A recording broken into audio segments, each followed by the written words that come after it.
Hi, I'm Damon Herriman, and I'm in studio with The Hollywood Reporter. I feel like you have the longest IMDb credits I've ever seen.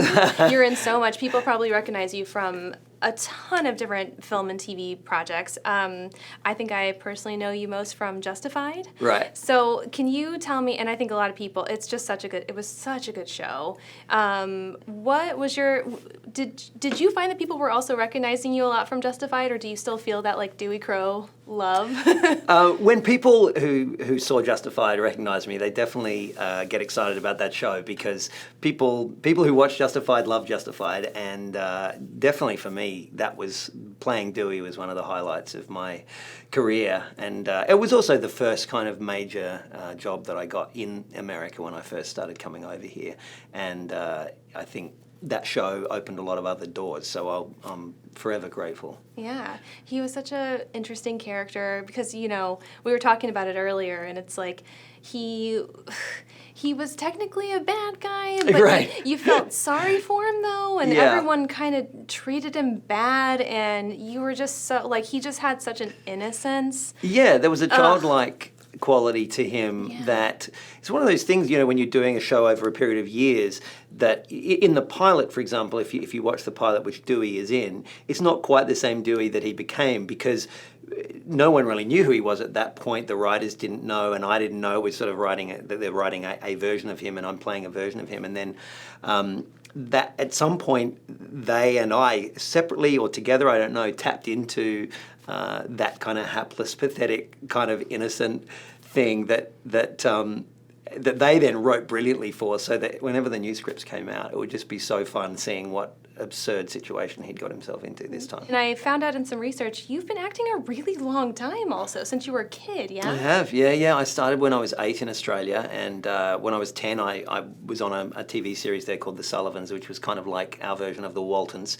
And I did a lot of acting around 10, 11, 12, and then sort of lost interest through high school, assumed that was a hobby I did as a kid and I would find a normal job now. And then when I finished high school, I kind of didn't really know what I wanted to do, and I sort of fell back into acting again. Wow.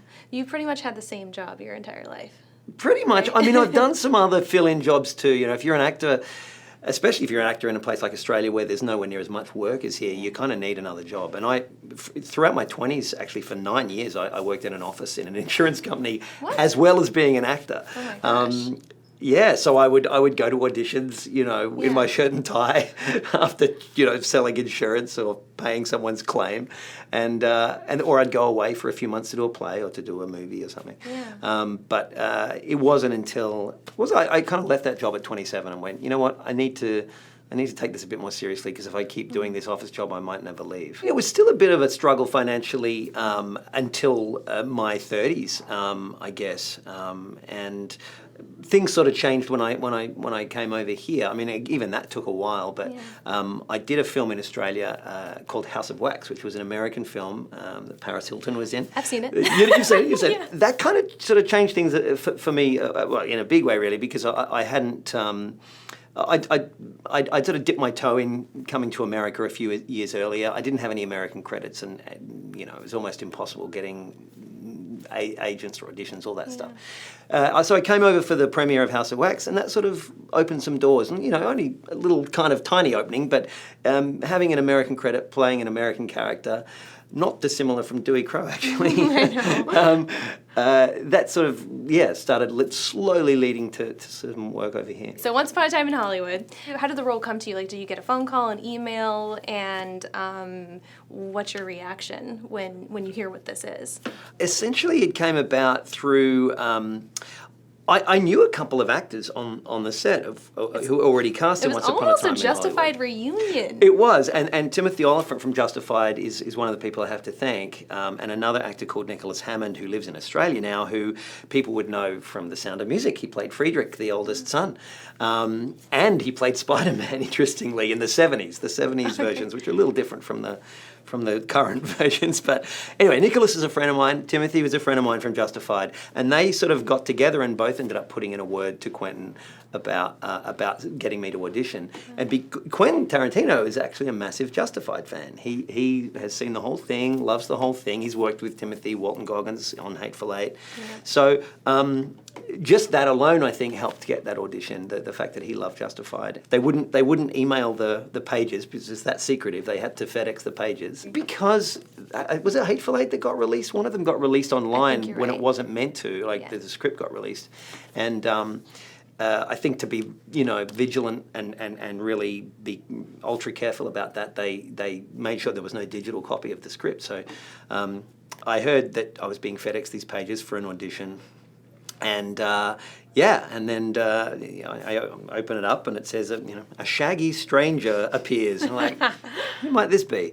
Maybe 2 weeks later, I got a call saying I got the role, and it's pretty great call to get as an actor for sure. So it didn't actually say, did it say like Charlie? It ended up saying Charlie throughout the scene. Okay, gotcha.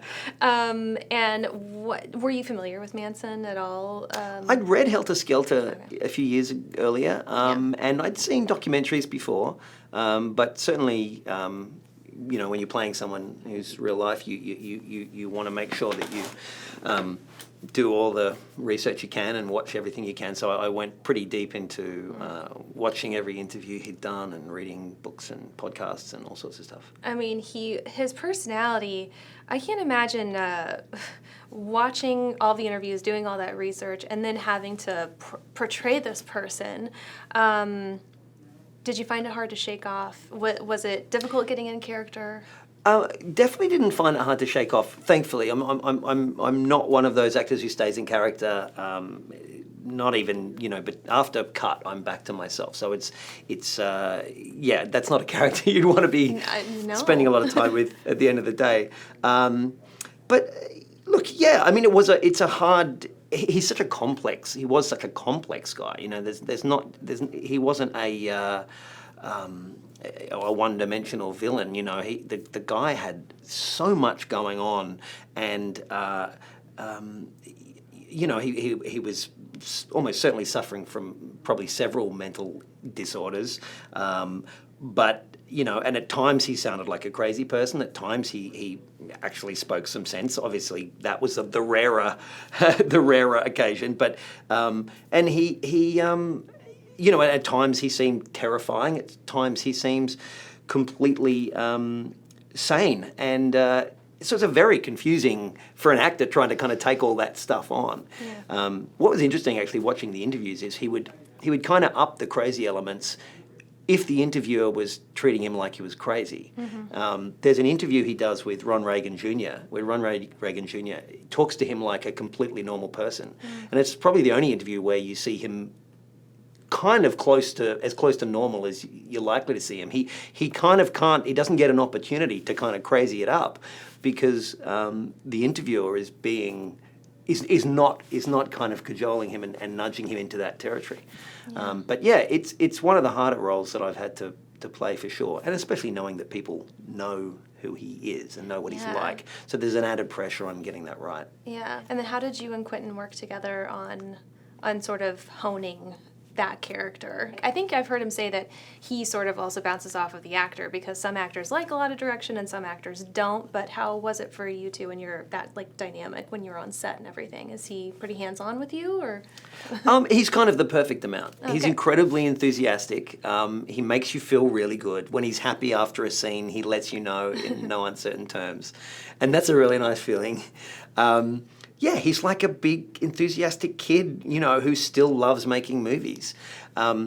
He doesn't give too many notes. He doesn't do too many takes. He seems to know when he's got what he wants and he moves on, even though he has the luxury of probably doing as many takes as he wants. He sort of doesn't do that unnecessarily. Sometimes his direction would be kind of acting out the scene in a way, but in a way that kind of it's sort of a cartoony version of what the version is that he wants. But it's really helpful because you're watching him do it. And you're like, I know exactly what he wants that to be, even though that's not exactly that. It's not literally that, but he's really great at getting that across.